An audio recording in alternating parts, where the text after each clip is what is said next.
गुजरात की बुरी हार के बाद शुभमन गिल मैच के बाद गुस्से में दिखे। मैच के बाद की तो बात ही छोड़ दीजिए, मैच के दौरान भी वो अलग ही गुस्से में दिख रहे थे और उनका गुस्सा जायज भी था क्योंकि उनकी टीम की फील्डिंग जिस तरीके से थी। ऐसे एक मुकाबले में जो उनकी टीम हारी थी तब भी उन्होंने कैप्शन दिया था कि भाई ऐसे तो काम नहीं चलने वाला। लेकिन इस मुकाबले में अगर आप देखेंगे, एक समय जहां टीम ने पकड़ बनाई थी गुजरात की, कमबैक हुआ था, लेकिन इनके फील्डर चाहे वो रबाडा का एक मुश्किल कैच छोड़ना हो या फिर इसके अलावा भी कुछ आसान कैच भी, वहां से कहीं ना कहीं मामला गड़बड़ हुआ। रजत पाटीदार का कैच छोड़ा और उस बंदे ने मैच को इनसे काफी दूर लेकर चला गया।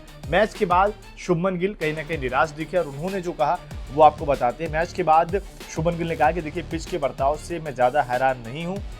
मुझे लगता है कि हम पारी के 12वें या 13वें ओवर तक मैच में काफ़ी हद तक बने हुए थे, लेकिन हमारी फील्डिंग उम्मीद के मुताबिक बिल्कुल नहीं रही।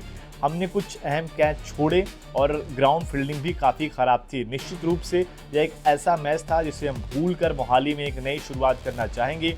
टीम मीटिंग और अभ्यास सत्रों में हम इन गलतियों पर बात करते हैं। हमारी तरफ से पूरी जो एक स्पीड की बात करें वो थी, लेकिन दबाव की परिस्थितियों में हम उम्मीदों पर खरा नहीं उतरे। जाहिर सी बात है, अगर आप देखेंगे कैच की तो आप बात छोड़ दीजिए, ग्राउंड फील्डिंग से भी कहीं ना कहीं गुजरात की टीम ने कम से कम 20 रन छोड़े हैं। मतलब ऐसा कई मूवमेंट आए जहां पर दो फील्डर देखते रह गए, बॉल 20 से निकल गया। और इसी लिहाज से शुभमन गिल का गुस्सा जायज है और शायद इससे ज़्यादा गुस्सा तो आशीष नेहरा जी होंगे। मैच के बाद तो ड्रेसिंग रूम में उन्होंने खिलाड़ियों को तो खूब सुनाया होगा, लेकिन ये बड़ी हार कहीं ना कहीं फर्क डालने वाली है अगले मुकाबले में भी यहाँ पर गुजरात के लिए, क्योंकि आप जब 90+ रन से क्वालिफायर मुकाबले में हारते हो, फिर वो प्रेशर लेकर आप जाओगे। अगर बात कर ली जाए मोहाली में, जहाँ का भी अगर आप देखें वहाँ पे खूब रन बनते, यानी कि गुजरात की टीम के लिए अगर आप देखें ज़बरदस्त टीम ज़रूर है, लेकिन खास तौर पर अपनी बॉलिंग के लिहाज से अच्छी, यहाँ तो पिट गई।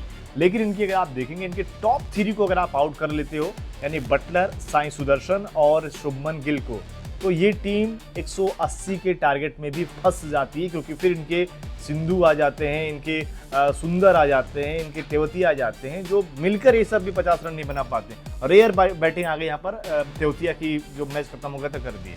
ये ग्राउंड ऐसा था, यहाँ पर रन बनते हैं, 220-30 होता तो ये चेस ऑन था, चेस हो सकता था। लेकिन यही प्लानिंग थी आरसीबी की कि भाई अगर आपने पहले बैटिंग किया तो इस चेस को, इस रन को इतना ले जाओ कि सामने वाली टीम चेस ही ना कर पाए। और लगभग आरसीबी की टीम का स्टाइल अगर आप देखेंगे इस आईपीएल में जो उन्होंने डोमिनेट किया है, वो आपको याद दिलाएगा इंडियन टीम ने जो अभी हाल ही में T20 वर्ल्ड कप जीता है, back to back world cup जीता। और वहाँ पर भी अगर आप देखेंगे तो इंडियन टीम ने यही किया, जहाँ मुश्किल विकेट, मतलब कि एक तरीके से जो मुश्किल मुकाबले थे, जहाँ पर छोटा ग्राउंड मिला, वहाँ पर उन्होंने क्या किया, 250 रन बनाए, ताकि सामने वाली टीम उसके आसपास कितने भी रन बना दे, वहाँ तक पहुँच ही ना पाए, चेस ना कर पाए। और उसी फॉर्मूले पर अगर आप देखें, मतलब क्योंकि batting heavy side Indian team की थी, यहाँ पर बैटिंग इनकी भी ज़बरदस्त है और अच्छी बात है कि इनके पास बॉलिंग भी ज़बरदस्त हो रखी है। तो इन्होंने क्या किया, मैच लगभग अपनी बैटिंग से ख़त्म कर दिया। और ये मुकाबला भी यही था ना कि batting, best batting versus bowling का था, और कहीं ना कहीं उन्होंने बाजी मारी। और यहाँ पर क्रेडिट जहाँ रजत पाटीदार को जाता है, विराट कोहली को शुरुआत में इम्पैक्टफुल पारी, देवदत्त पडिक्कल की पारी, और इसके अलावा अगर आप देखेंगे तो भुवनेश्वर कुमार की शुरुआत में जो गेंदबाजी रही, भुवनेश्वर ने इस आसान विकेट पर भी जिस तरीके से गेंदबाजी करी, बता दिया कि भाई जो क्वालिटी है उनके अंदर, वो कहीं ना कहीं दिखाता है कि वो किस लेवल के गेंदबाज हैं। ऐसे नहीं उनको पर्पल कैप मिल गया है जहाँ पर गेंद इतनी तेज़ी से ट्रेवल करती है, आउटफील्ड ज़बरदस्त है।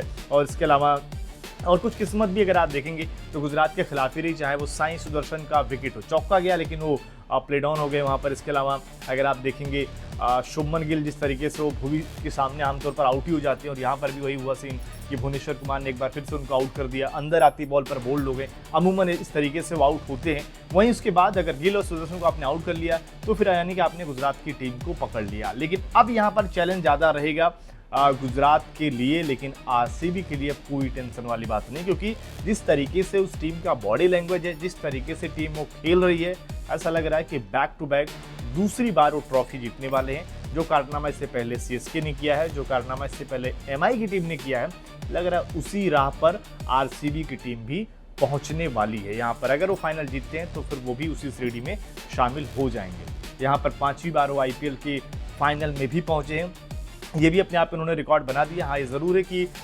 एमआई की टीम 6 बार पहुंची और वहीं सीएसके की टीम 10 बार आईपीएल के फाइनल में पहुंची हुई है। देखते हैं आगे क्या कुछ होता है। कि आपको लगता है कि अब आरसीबी को इस साल फाइनल में हरा पाना मुश्किल है? कमेंट करके अपनी राय जरूर दें।